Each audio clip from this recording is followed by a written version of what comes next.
asalaamaaleykum maa ngi nuyu ñëpp Thierno maa ngi lay nuyu di la fay di kontaan si laaj bi nga ma laaj ci dellu si nan laa dundee woon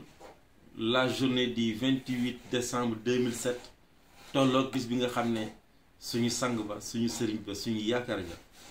doomu Cheikhul Khadim ji baax ci Cheikh Salih Mbacké moom la wàcc liggéey moom la wuyu ji waajuram mu baax ba booba maa ngi nekk nag correspondant journaliste foofu ci département wu Mbacké ak si région Diourbel mu fekk ma wax dëgg yàlla ay boori midi man dama kaa teel a yëg nag dama kaa teel a yëg bis boobu ndax je me souviens booba maa ngi Futurs Médias RFM ak l'Observateur maa ngi yoroon si région Diourbel Mbacké Touba ak Diourbel ak Bambey booba ay kilifa yu nekk sa Dakar di nekk ci palais de la République boobu président Blanc moo fi nekk boobu man information bi moom boobu dama kaa télé yëg am booy xool sax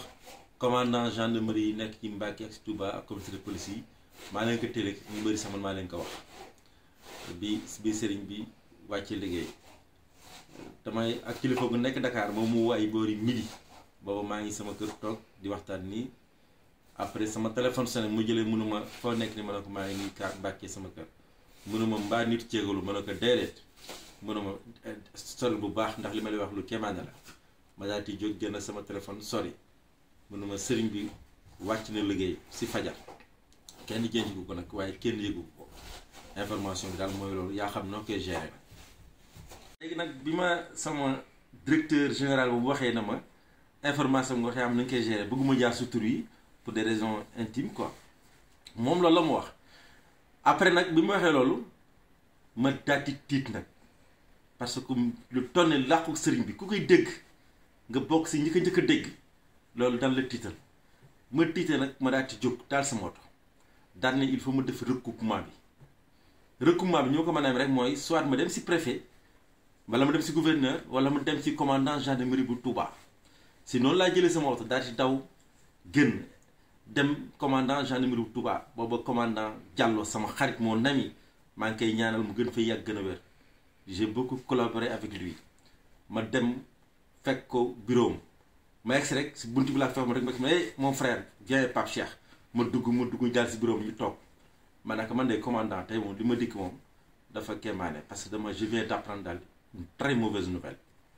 mënuma ma ne ko mënuma man daal ma ne ko on vient de m'apprendre la disparition du cet homme de Touba Cheikh Salih Mbacké commandant bi mu ko wax dafa jàpp gémmiñ ji nga ne ma ne ko waaw ma ne ko man daal wax nañ ma ko léegi ci léegi lañ ma ko waxal ne ma sëriñ bi làqu na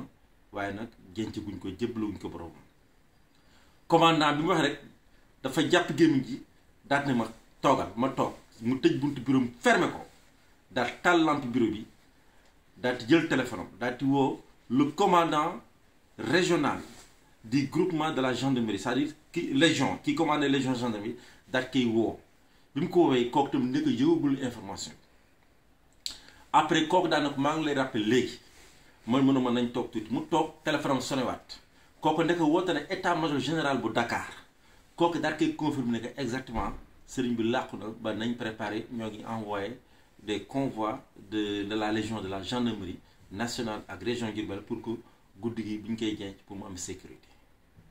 si noonu la information bi gën a wér léegi man comme mooy boobu information benn média waxu boobu kenn ñi mu ko wax si wagut ay midi 1h boobu ñëpp ngi seen kër yi añ ñii di julli àjjuma ak lépp léegi après man bi ma yëg information bi ma jógewaat dem kër Serigne Saliou ba ma demee kër Serigne Saliou ne naa xool ba xam kër gi nu mu demee def daal repérage ma dikk gaare sama oto si diggante kër Serigne Maam Ibra Mbacké kër Ibra Mbacké gi ak kër Serigne Saliou gi foofu lay gaare sama chaque fois foofu Baye Moussa Niang daan nekk ak Baye Matar Diakhaté daal di jaar si buntu bi dugg ma duggee kër gi amul benn liy niroog loo xam ne am na lu xaw a soppeeku ma dugg dem sa xay ga xool ñooñu ñëpp nga fa ni soxna yi daan toog foofu di xaar xëy xéwal yi ñu xéwalu taalibe yi ñu di saare tout semblait aller normal après ma ne mais man fii amul fii niruma affaire bu fi am sax lu fi nar a am ma ne naa toog rek ma daal di jël sama oto daal di koy gaare noonu daal di dugg si biir wéeru loolu ñuy wax faire le pied de grue en jargon journalistique ma toog ba 16 à 17 heures ma ne xaaral ma demaat si commandant Diallo toog fa waxtaan ma taal sa moto ma dem si commandant Diallo waxtaan ak moom daan na ko xaaral ma dem si commissaire police Tamsir Diakhaté ak commissaire Issa Sow sondelee ma dem fa ñoom ils étaient encore au courant ñoom yëg nañu affaire bi ma toog fa waxtaan ak Tamsir Diakhaté waxtaan ak ñoom si affaire bi ñu ne ma bon y a des déploiements de police yoo xam ne mais kenn yëgul affaire bi quoi nañ bàyyi ba guddi ñoom la ñuy soog a déployer apparemment guddi dañ koy jéem. léegi bi ñu ma waxee ne ma apparemment guddi lañ koy jenc ma ne kon naa dem toog sama kër dem julli tàkkusaan bu timisee rek ma soog a ñëwaat gaare fi ma gaare woon pour xool ba xam procédure yi nan lañ koy doxale si kër ga noonu laa demaat kër ga toog fa di coordonner ak rédaction centrale bu Dakar Futurs Médias ak di coordonner tamit ak Touba quoi si di xool situation Touba ma toog ba timis jot nag laa jël nag sol sama yëre wolof daal di dem nag talaat sama oto jël samay enregistreur jël sama appareil photo tout daal di dem ma demee naa di gaarewaat fi ma gaare woon diggante kër sëñ Ibrahima Mbacke gi ak kër Serigne Saliou bi noonu foofu laa gaare sama jàkkaarloo buntu bi nga xam ne mooy buntu Baye Moussa Niang bi mooy foofu nga xam ne sëriñ bi mosaan am ay kanam buntu boobu la leen di jaarale daal dem sa barab ba nga xam ne foofu la leen di berndelee foofu noonu après man ma gaaree foofu nag si timis gi toog ñu julli géey ma dugg si jumaa ji julli géey ñëwaat duggaat sama toogaat bi ñu demee nag ba ay minuit 10 laa gis situation bi rek changé nag donc ay ndaw yi tëdd ñu nekkoon si jumaa ji ñëpp dem xam nga Touba rek moom bu 22h xasee jot rek moom dëkk bi danaan selaw sedd ndax xam nga dëkk diide moom du bëri yëngu-yëngu après la seen nag bunt bi ñu bëri dugg di génn ñu dem ba ay minuit 40 minuit 50 si laa gis Cheikh Béthio Thioune egsi si otom bi bu gris bi ànd ak sëfëram benn sëfëram bi après si la seen affaire bi calme Cheikh Béthio dem si yàlla si ndeysaan yàlla na ko yàlla jéggal yërëm ko xarak àjjana taas ñu si barkeel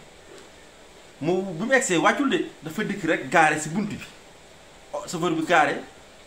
mu toog si côté droite bi noonu chauffeur bi toog si ñoom ñaar doo nga ànd mu sol mbasin bu gris dugg si L200 bu gris boobu la fa indi sax indi foofu 4x4 am yu jëm yi déedéet L200 bu gris bi la fa indi daal toog ci kanam baro la àndal chauffeur bi baro moo ko doon dawala ñoom ñaar ñoo ànd baro mi ngi may dégg xam ne li may wax après bi mu toogee noonu wàccul de dugg si kër gi dafa toog rek si biir oto bi def nii loxo yi si biir oto bi maa ngi jot lépp man jàkkaaru ñoom di leen xool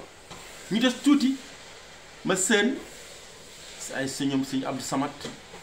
njabootu Serigne Touba ji ay sëñ ñoom Cheikh Bass ay sëñ Bass Abdou Khoudous bu Daaru Muxti ñu ñëw ku dikk dugg ci biir kër gi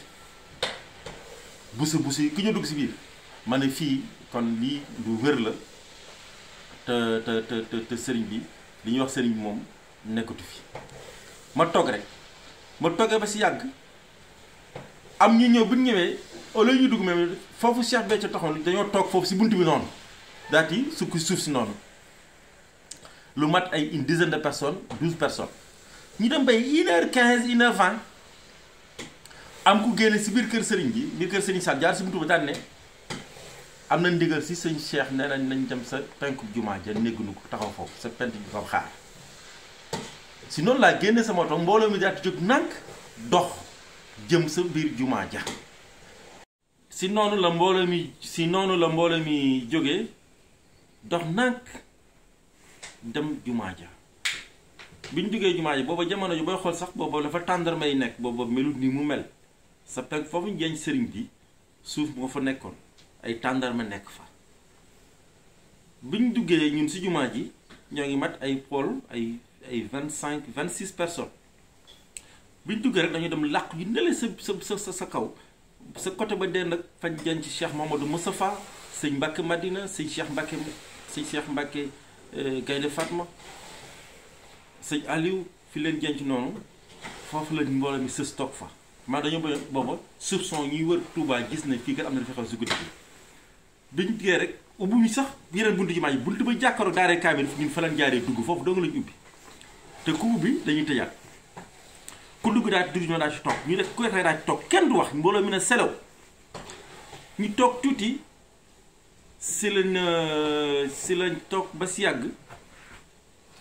oto sëriñ bu weex bi L200 bi sëriñ bi yoroon te góor a jéey di ko dawal DL 7804 maa ngi fàttali numéro ba léegi te sëñ góor a jéey sama xarit maa ngi koy ziar bu baax baax Cheikh Góor di ko ñaanal mu yàgg fi si liggéey bu am solo yi mu ànd ak sëriñ bi di ko dawalal ndeysaan Cheikh Góor maa ngi lay ziar baax a baax góor a dawal oto bi ba boobu fekk na sëriñ bi ñoo ngi ko jël si L200 bi si ginnaaw ñu teg ko ci ñetti ndongo ñoo ngi féete si côté droite bi ñetti ndongo ñoo ngi féete si côté ndeyjoor bi ñu teg sëriñ bi si ginnaaw ndeysaan daat koy muur ak kii bu verte oto bi daw nànk bu bunt ba jàkkee sa jàkkaaroo daaree kaamil la góor a jëy dugg ak oto bi di ram nànk dugg booba oto bi egsee fekk na ay dongo ñoom fi ñu war a defar sëriñ bi ndeysaan barab bi ñu war a def sëriñ bi ñu tooyal ko xëpp di ko arrosé ba mu tooy xëpp ak ndox ndeysaan tàndarma yi naka yi dindi nañ tàndarma yi di ko arrosé bi ñu arrosé ba mu tooy xëpp lépp maa ngi toog man di xool j'étais le seul journaliste ku keneen ku wax rek amul man dong nga ko fekk ak papa Moustapha Cissé Lo moo nami sama xarit Moustapha Cissé Lo ak Cheikh Bass Abdou Khadre ñu toogee di duñ tooyalee ba mu suñu tooy ñu commencé di gas fi ñu war a def sëriñ bi lépp maa ngi toog bi bu góor yegsee ba egsi doo ngay wàcc ñu bàyyi jëmm sëriñ bi si kaw oto bi biñ defaree ba fi war a jëñ sëriñ bi foofu ñu koy jëñ ci ndeysaan defar ko gas ko ba mu rafet barab bi nga xam ne biñ ko defaree ba vraiment defar ko ba mu rafet fi ñu ko war a jëñ ci ndeysaan sëriñ bi ñu daati toog tuuti Cheikh Mountakha egsi dugg Cheikh Mouhamadou Lamine Bara dugg mbokkam yu baax yi egsi am kuréel si biir mbooloo mi dafa leen juróom-ñaari sàppe mbooloo mi daata nag juróom-ñaari sàppe lañ def koro si biir jumaa ji foofu man maa ngi si ñaareelu sàppe bi Moustapha Cissé Lo tekk ni Cheikh Bassirou Daaru Xuddoos mu sëriñ Cheikh Khadim Mbacké nekk nii maa ngi si biir mbooloo mi bi Cheikh Mountakha egsi yàlla na fi yàgg te wér Cheikh Mountakha Bassir ñu ne defal leen mbooloo mi ñu daati jàpp sëriñ bi ndeysaan fi ñu ko teg daati teg si kanam Cheikh Mountakha di ki daan ne allahu akbar ñu defar julli gu rafet bi ñu paree ñu daati jël jëmm sëñ bi yóbbu ko ndeysaan si barab bi foofu ñu ko jenc doon teg mbooloo mi daati ñëw bi ñu ñëwee ñu daal defar sëñ bi lépp ba mu rafet daati jël daati jébbal boromam daati ñaan si kaw noonu la gendarme yi gaaw a ñëw wërale barab bi avant ñëw Hizbut Tarqiyyah di booy xool Hizbut Tarqiyyah ñu njëkk a indi zinc yi ñu fa njëkk a def mais gendarme yi nga xam ne peloton bi nga xam ne moom la état major bi yabaloon ñoom ñoo njëkk a ceinture barab bi balaa kenn du fa egsi mais man bi ñu jëlee pare rek jox nañ ne digal na ma Pape Cheikh mën ngaa yaatal nag ne sëriñ bi wax dëgg yàlla wuy ji na boromam sëriñ bi wàcc na liggéey si boobu nag laa nekk ki njëkk a wax si rajo man ak Babacar Fall bu RFM nekk studio ak Antoine Diouf ñoo ma jël ba 7h du matin 8h du matin renfort Dakar bi ñëw daat may jàppale si noonu laa fanaanee guddi googu ak journée boobu di def direct di information yi ba noonu la ñu amee ñun wax dëgg yàlla information yi loolu man sama jëmm ma noonu laa amee information boobu ba ndigal loolu bi ma koy wax lépp si ndigal loolu lañ ma amee sax na ma Pape Cheikh def nañ lépp mat na mën nañ koy wax Cheikh Mountakha bi ñu defee lépp ba jañ pare Cheikh Mountakha joxe digal nañ def ñaan bi yool bi yéena ko sëriñ bi ñëpp daal ci ñaan si kaw noonu tuuti la gendarme yi sécuriser foofu wër ko ba kenn mënta dugg. alors si kaw noonu la lépp amee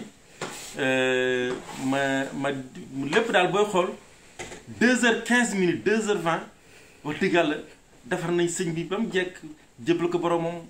Hizbut Tarqiyyah gaaw a ñëw seen tiro foofu commencé defal seen daaju zinc mi fa njëkkoon def avant ñu koy def bari bi ñu mel ni tey jamono ji ñu def ko baax 5 boo xool ñoom ñu ngi commencé daaj ay 3h du matin ba jëm 7h30 8h la mbaar mi soog a pare ñu ubbi benn bunt bi ak beneen bunt bi nga xam ne boo duggee da ngay ziar daati génn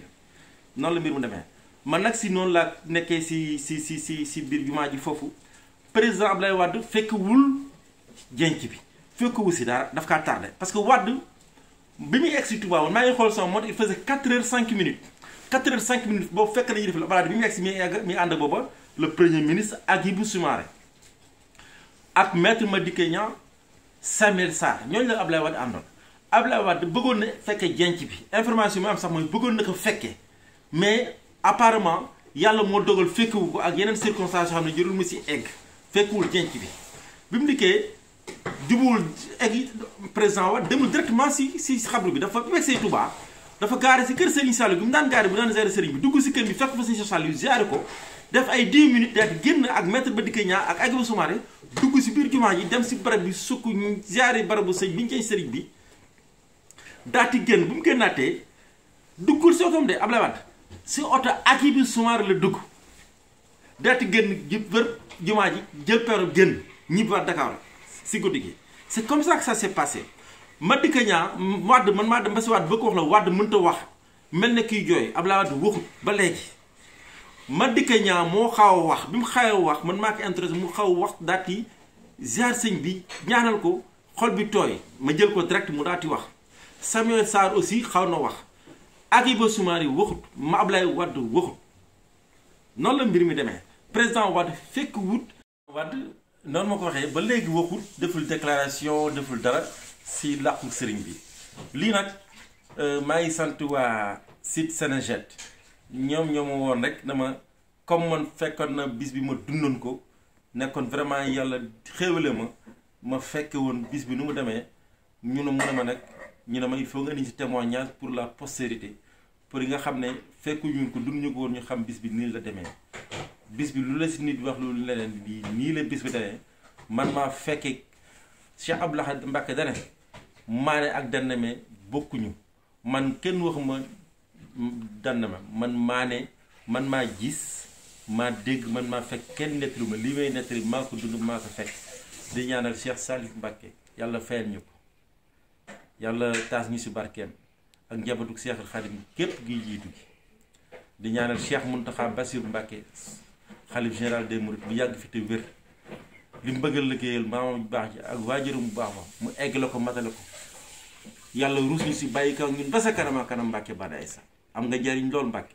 di ñaanal njabootu maam Cheikh Ibrahima Fall lamp Mabou Mouridine Cheikh Amdi Moustapha Fall di ñaanal jullit yëpp ñu yàgg fi te wér di ñaanal waa Sénégal jàmm di ñaanal at mu neex mu ànd ak jàmm xéewal di wax asalaamaaleykum wa rahmatullah wa taala wa barakaatuhu